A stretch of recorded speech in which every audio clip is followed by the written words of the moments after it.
This is the Roundup video for June 2019. As usual, I'm just going to run through the documentation website and just go over some of the changes we've installed over the last month.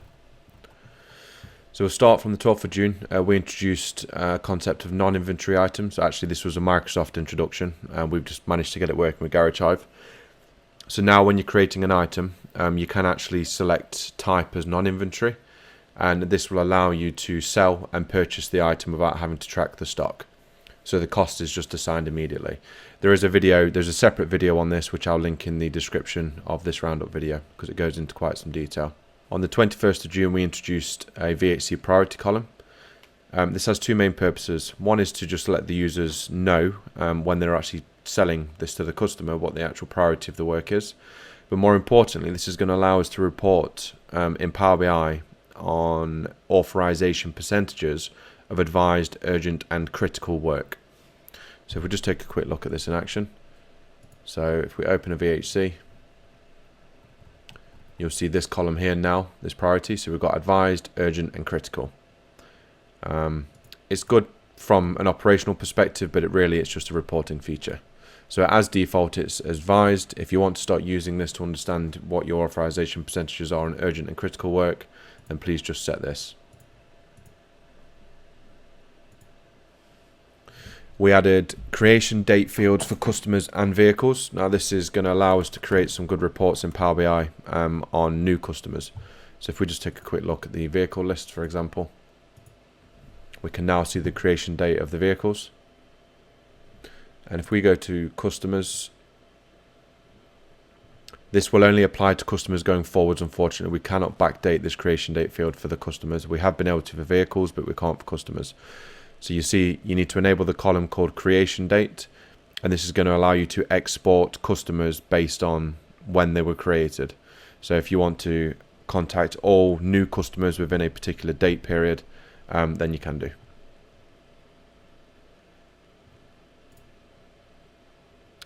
We've added a bit more information to the vehicle card. So spark plug torque is now on the vehicle card, and drive is on the vehicle card, and drive is driven by VRM as well.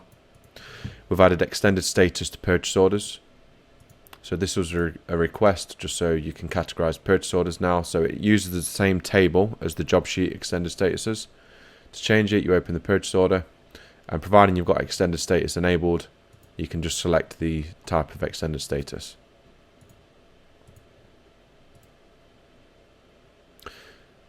So we introduced line check last month, but we've really improved line check now. So let's just have a quick look at some of the new features. So you should all have this column enabled now. This is to assist you and to try and prevent the situation where a customer stood in front of you and you can't process the job sheet because there are errors on the job sheet. So this line check should take care of that for you. It's now clickable as well. So for example, if we look at this item, it's warning us there's something wrong. So let's click on it. And it's telling us the line amount is less or equal to 0. So this is going to prevent you from booking parts out for 0 because you've actually missed it on the job sheet. So it is correct. If we look here, we can see that there is no retail price set for this. So if we just set a retail price, the check's gone. The next one down, another item. We've got no stock. So unavailable item quantity. So if we check the stock, system is correct, we don't have any stock, so we're not going to be able to process this document. And then you see it's actually warning you for labor now. So if we just have a look at this, it's telling us that the resource information is missing for this particular line. So I'm going to add a technician, except I'm going to say it's 90% contribution. So even though I've added the resource, I'm still getting the error. But the warning's changed now, and it's telling me that the contribution must be equal to 100%.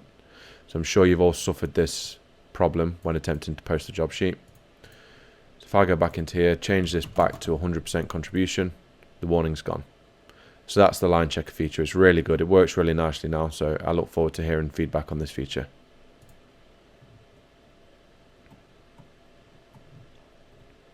We've introduced a statistics button on a job sheet. So under process, at the minute this is only for open job sheets. We do intend to add this to estimates, VHCs and posted documents as well. So under process, you'll have statistics. This will tell you the total value of the job, including and excluding VAT, your item sales and costs, and your item margin as well. Your labor sales, the gross profit of the job, which is comprised of labor sales plus parts profit. And then it will also give you who's clocked onto the job for what amount of time. It will total the time at the bottom and then show you what you're actually charging out. So it gives you an idea of if you're actually charging enough for this job as well.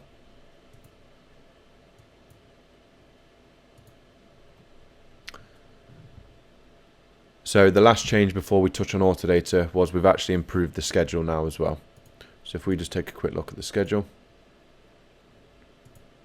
We've simplified this, we've removed a few of the cells that were not useful. We've added it so not only do you see the date now, but you see the actual day, which was requested by a lot of users. And now we've brought forwards from this screen previously, the schedule statistics, you had available hours, but you had to drill down into it. We've now brought this field forward so it can be viewed directly from the schedule as well.